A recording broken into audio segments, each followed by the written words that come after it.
ஓம் come கணபதியே நமக. ஆன்மீக நண்பர்கள் அனைவருக்கும் வணக்கம். இந்த பதிவில் தீர்க்கவே முடியாத பிரச்சனைகள் தீர்வதற்காக செவ்வாய்க்கிழமை அன்று நாம் செய்ய வேண்டிய 2 எளிமையான வழிபாடுகளை பற்றி பார்க்க போகிறோம். இந்த வழிபாடு செவ்வாய்க்கிழமை தோறும் தொடர்ந்து நாம் செய்வதனால் நம் வாழ்க்கையில் இதுவரைக்கும் இருந்த பிரச்சனைகள் இவ்வளவுதானா என்ற சந்தோஷம் நமக்கு பிறக்க ஆரம்பிக்கும். அந்த அளவிற்கு இந்த ஒரு வழிபாடானது உங்களுக்கு நிச்சயமாக கை கொடுக்கும்.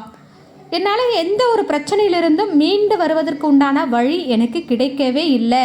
இந்த பிரச்சனையை கண்டு பயப்படுறேன், என்னால் அதிலிருந்து வெளியே வரவே முடியலை, எவ்வளவு முயற்சிகள் செய்தாலும் எனக்கு ஒரு நல்ல பலன் கிடைக்கவில்லை என்று தெய்வத்திடம் சரணாகதி அடைகின்ற ஒவ்வொருவருமே இந்த ஒரு வழிபாட்டை செவ்வாய்க்கிழமை தோறும் செய்யலாம். இந்த 2 வழிபாடுகளை செய்யக்கூடிய தெய்வங்கள்னு பார்த்தீங்கன்னா முருகப்பெருமானும் விநாயக பெருமானையும் நினைத்து இந்த வழிபாடுகளை நீங்கள் செய்யலாம். தொடர்ந்து ஒவ்வொரு வாரமும் வரக்கூடிய செவ்வாய்க்கிழமையில் தொடர்ந்து 7 வாரங்கள் இது போல் நீங்கள் செய்து பாருங்கள்.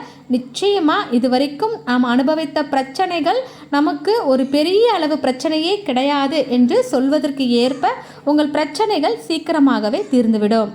வாழ்க்கையில் தீர்க்கவே முடியாத நோய் நொடி இருக்கின்றதா? எதிரிகளுடைய தொல்லையால் நிம்மதியை இழந்து தவிக்கிறீங்களா? கடன் தொல்லை கழுத்த நெருக்கின்றது, அதிலிருந்து விடுபடுவதற்குண்டான வழி எனக்கு கிடைக்கவே இல்லை. முயற்சிகளில் அடிக்கடி காரிய தடை வந்து கொண்டே இருக்கின்றது. கோர்ட் கேஸ் வழக்கு போன்று நீண்ட நாட்களாக இழுபறியாக போராட்டத்திலேயே தான் வாழ்க்கை சென்று கொண்டே இருக்கின்றது என்பவர்கள் செவ்வாய்க்கிழமையில் யமகண்ட நேரத்தில் பயன்படுத்தி இந்த வழிபாட்டை செய்யுங்க. உங்கள் பிரச்சனைகள் 7 வாரத்தில் முற்றுப்புள்ளி வைக்கும் என்றே சொல்லலாம். அற்புதம் வாய்ந்த ஆன்மீகத்தில் சொல்லக்கூடிய இந்த ஒரு வழிபாட்டை பற்றி இப்போ நாம் தெரிஞ்சுக்கலாம். 2 வகையான வழிபாடு நான் சொன்னது, ஒன்று முருகருக்குரியது, இன்னொன்று விநாயகருக்கு உரியது. 2 வழிபாட்டில் உங்களுக்கு எது சுலபமாக இருக்கின்றதோ அதை செய்து நீங்கள் பலன் பெறலாம். முதல்ல முருகருடைய வழிபாட்டை பார்க்கலாம். செவ்வாய்க்கிழமையில் யமகண்ட நேரத்தில் முருகனுடைய கோவிலுக்கு போயிட்டு வாங்க. அங்கு 2 மண் அகல் விளக்கு புதியதாக வாங்கி பயன்படுத்துங்க. அதில் நல்லெண்ணெய்யோ அல்லது நெய்யோ ஊற்றி பஞ்சு திரி போட்டு முருக பெருமானை நினைத்து தீபம் ஏற்றி மனதார உங்கள் பிரச்சனைகளை சொல்லி அவரிடம் வேண்டிக்கோங்க. அவருடைய சடாட்சர மந்திரமான ஓம் சரவண பவ என்ற மந்திரத்தை மனதிற்குள்ளேயே உச்சரித்து 6 முறை முருக பெருமானை நீங்கள் வலம் வந்து வழிபடணும். இப்படி நீங்கள் வழிபடும் பொழுது தீர்க்கவே முடியாத பிரச்சனை எதுவாக இருந்தாலும் அந்த முருக பெருமானுடைய அருளால் உங்களுடைய பிரச்சனைகள் அனைத்துமே தீரும் என்றே சொல்லலாம். யமகண்ட நேரத்தில் அடுத்தபடியாக செய்யக்கூடிய வழிபாடு விநாயகருடைய வழிபாடு. விநாயகருக்கு யமகண்ட நேரத்தில் நீங்கள் செய்தால் எவ்வளவு பெரிய காரிய தடையாக இருந்தாலும் அந்த தடையானது உங்களுக்கு உடனே நீங்கும் என்றே சொல்லப்பட்டிருக்கு. 3 தேங்காய் வாங்கிக்கோங்க. அது கொஞ்சம் தடிமனாக இருக்கக்கூடிய ஒரு கயிறில் பூ கட்டுவது போல கட்டி தேங்காயை எடுத்துட்டு போய் இடது பக்கமும் வலது பக்கமும் நீளமான கயிறு எடுத்துட்டு கட்டிக்கோங்க. இது கிட்டத்தட்ட ஒரு மாலை போடுவது போல கட்டிக்கோங்க. இதை எடுத்துட்டு போய் உங்கள் வீட்டு பக்கத்தில் இருக்கக்கூடிய விநாயகருடைய கோவிலில் கொடுத்து அதை பிள்ளையாருக்கு மாலையாக போடுங்க. எப்பொழுதுமே ஒரு காரியம் தடைப்பட்டு கொண்டே இருக்குது அப்படின்னா விநாயகருக்கு நாம் தேங்காய் உடைப்பது வழக்கம். அந்த முறையில் யமகண்ட நேரத்தில் நாம் செய்யக்கூடிய இந்த ஒரு வழிபாடு நிச்சயமாக காரிய தடையை நீக்கும்.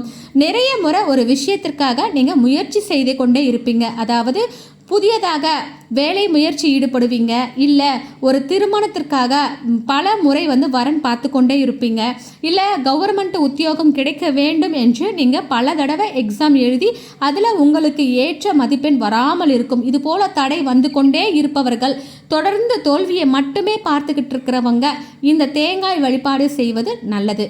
அப்படிப்பட்ட ஒரு காரியத்தை மனசில் நினச்சிட்டு யமகண்ட நேரத்தில் செவ்வாய்க்கிழமையில் இந்த தேங்காய் மாலையை கட்டி உங்கள் கையால் பிள்ளையாருக்கு கொடுத்து பாருங்க. இதே போல் 7 செவ்வாய்க்கிழமையில் நீங்கள் செய்தால் இந்த 7 வாரமும் முடிவதற்குள்ளேயே நல்ல ஒரு மாற்றங்கள் உங்களுக்கு தெரிய ஆரம்பிக்கும். இந்த வழிபாடு 7 வாரம் செவ்வாய்க்கிழமையில் யமகண்ட நேரத்தில் நம்ம செய்யும் பொழுது, அதாவது யமகண்ட நேரம் பார்த்திங்கன்னா சிலருக்கு தெரியாது, கேலண்டர் பார்த்திங்கன்னா உங்களுக்கு அதில் பதிவிட்டு இருப்பாங்க. அப்படி இல்லைன்னா நான் சொல்கிறேன், காலையில் 9 மணியிலிருந்து 10:30 மணிக்குள்ளே இந்த வழிபாட்டை நீங்கள் செய்யலாம். தீர்க்க முடியாத பிரச்சனைகள் இருந்தது அப்படின்னா எமகண்ட நேரத்தில் இந்த 2 தெய்வங்களையும், அதாவது அண்ணன் தம்பி இவர்களை நீங்கள் வழிபாடு செய்தீர்கள் அப்படின்னா கண்டிப்பாக இவர்கள் இருவருடைய ஆசீர்வாதங்களும் உங்களுக்கு நிச்சயம் ஒரு நல்ல பலன்களை கொடுக்கும்.